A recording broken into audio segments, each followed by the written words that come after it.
देखिए, हमारे भारत के इतिहास में हमारे सिख गुरुओं ने दिया हुआ जो बलिदान है वो अविस्मरणीय इस प्रकार का बलिदान है।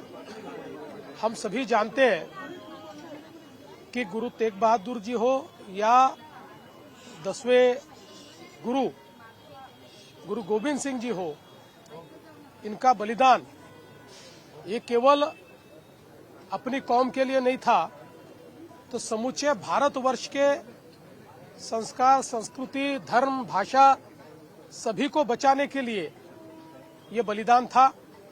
और विशेष रूप से गुरु गोविंद सिंह जी, इनके तो पूरे परिवार का बलिदान हुआ और उनके 6 साल के और 9 साल के साहिबजादे फतेह सिंह जी और जोरावर सिंह जी, इनको उस समय मुगलों ने दीवारों में चुनवा दिया, लेकिन बावजूद उसके अपने कार्य को कभी भी उन्होंने अधूरा नहीं छोड़ा और अंत तक उन्होंने हम सबकी रक्षा की।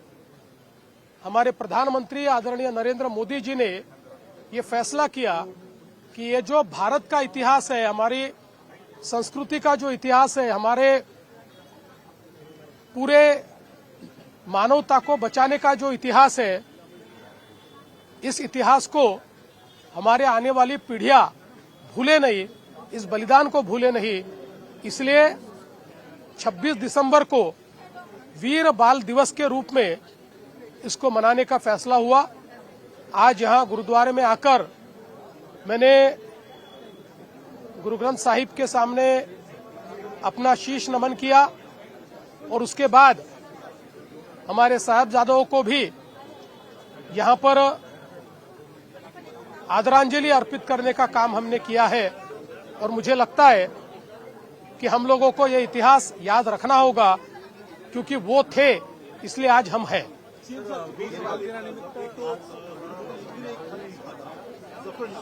भी उसकी मूल प्रक्रिया अपने हाथ से लिखी फारसी भाषा में औरंगजेब की नाम, और उसको आप लोग ऐतिहासिक तथ्य के तौर पर पेश करने वाले हैं, उसको पेश करने वाले। पहला सवाल तो मेरा ये लेकिन क्या रहेगा, दूसरा बांग्लादेश में जो हो रहा है हिंदुओं के ऊपर, उसको लेकर मेरा एक सवाल। देखिए, जफरनामा एक ऐसा इतिहास है कि जो एक और मुगलों के अत्याचारों को परिभाषित करता है, वहीं उसका कितनी शालीनता के साथ लेकिन कितनी कड़ाई के साथ गुरुजी ने प्रतिवाद किया, इसका भी वो एक बहुत ही ऐतिहासिक इस प्रकार का दस्तावेज है।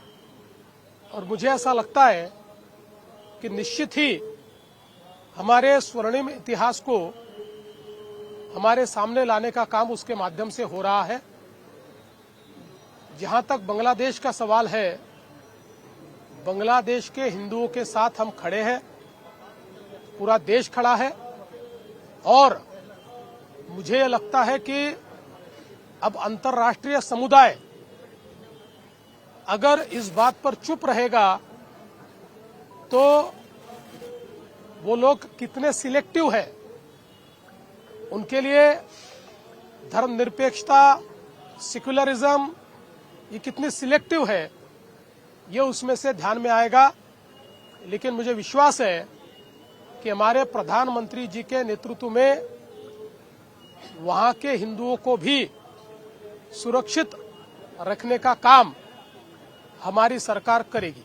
औरंगजेब की बात आपने कही, और अब मुगलों के क्रूर शासकों में से एक थे, उसी औरंगाबाद जो अब छत्रपति संभाजीनगर हो गया है, वहां पर एक मामू को लेकर के शिवसेना यूबीटी के भीतर जिस तरीके का विवाद पैदा हो गया है, उसे कैसे देखते हैं और कितनी तुष्टिकरण की राजनीति के आरोपी उसके बाद तुष्टिकरण? देखिए, उद्धव ठाकरे जी और उनकी सेना उबाठा, इसका असली चेहरा और चरित्र इस बात से सामने आया है, जिनको उन्होंने सत्ता के लालच में प्रवेश दिया है।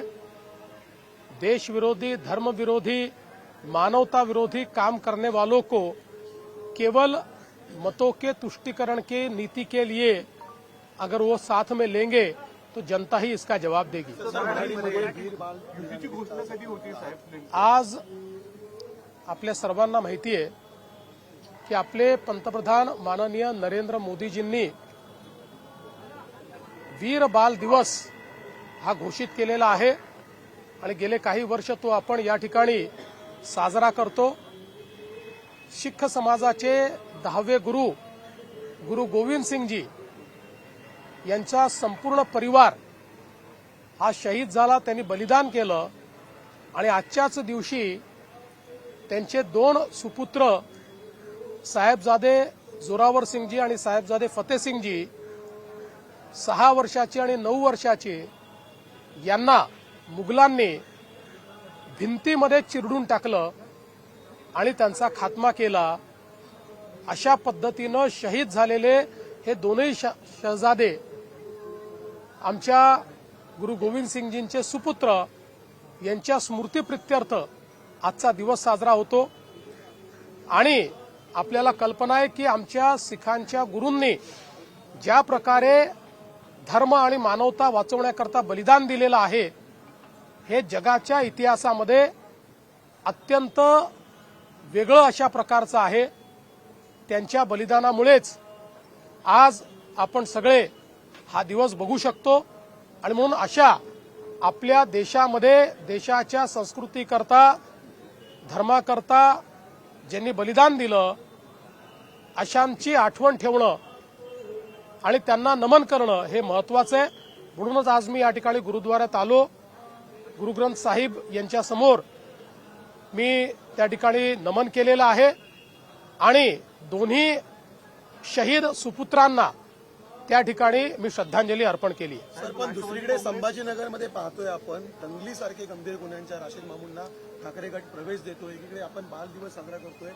कुठल्या बाजूला महाराष्ट्र चाललाय अशा प्रकारे? मला अतिशय दुःख आहे की हिंदू हृदय सम्राट शिवसेना प्रमुख बाळासाहेब ठाकरेंच्या सुपुत्रांनी या ठिकाणी अशा पद्धतीनं मतांचं लांगुल चालन करण्याकरता अशा व्यक्तीला प्रवेश दिलेला आहे।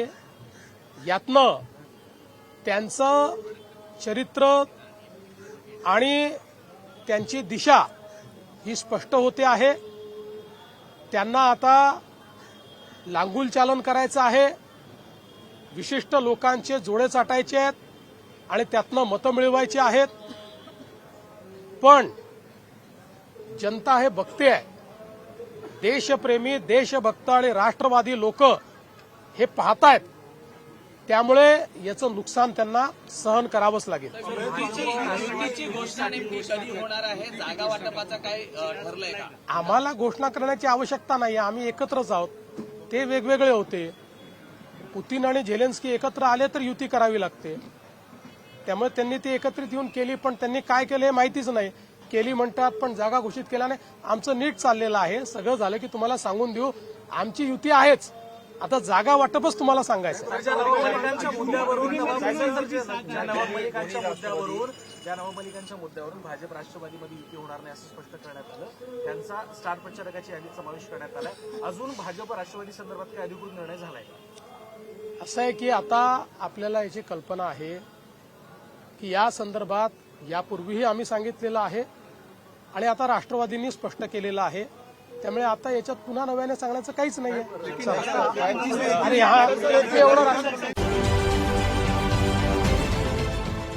देश विदेशातील प्रत्येक घडामोडींचे लाईव्ह अपडेट मिळवण्यासाठी आता साम टीव्हीच्या सर्व सोशल मीडिया प्लॅटफॉर्मला लाईक, फॉलो आणि सबस्क्राईब करा। तसंच सर्व नोटिफिकेशनसाठी बेल आयकॉन प्रेस करायला विसरू नका।